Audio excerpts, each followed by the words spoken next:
Greetings from Alaska. This is a mountain I named Castle Grayskull because of the skull-like face and cave on the opposite side of our flight today. Then when editing this, I noticed there are two blatant skulls in the rocks on the back side of the peak. Unreal.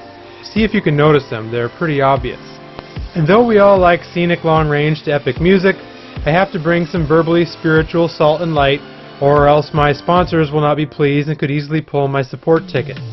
So let's redeem the time by considering some things that matter.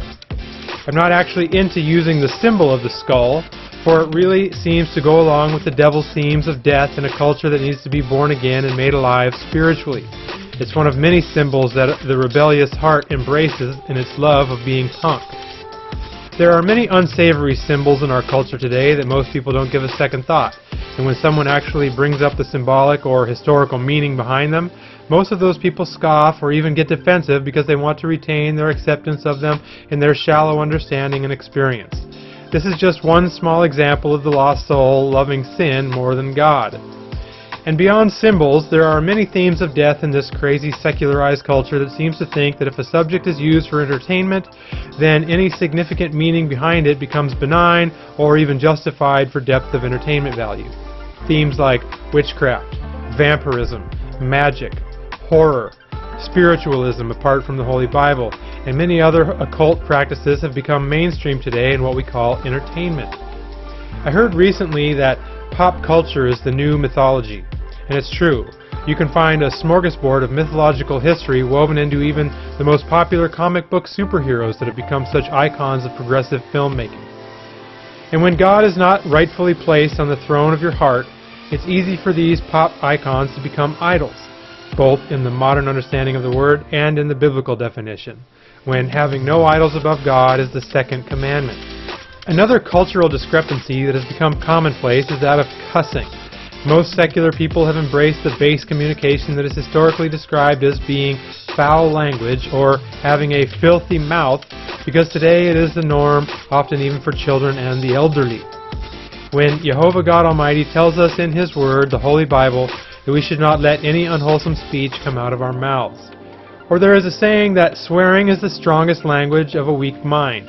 This is suggesting that an intellectually strong mind should be able to devise reasonable alternatives for a base language of expletives that really have been the same crass statements for decades.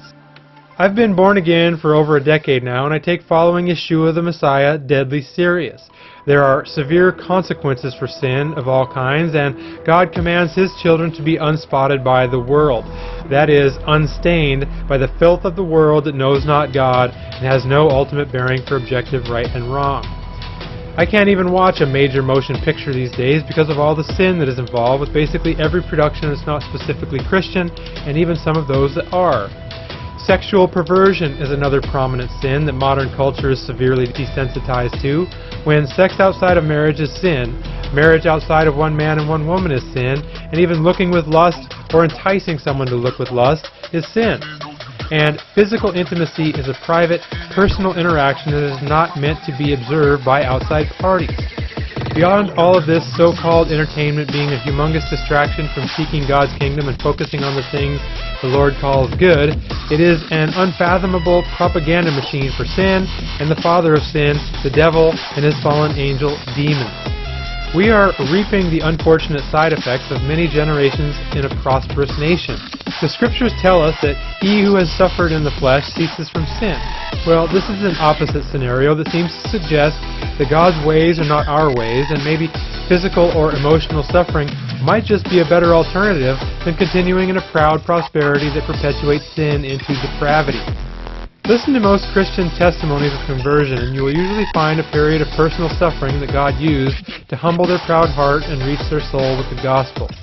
How about you? Are you proud to be self-sufficient without God?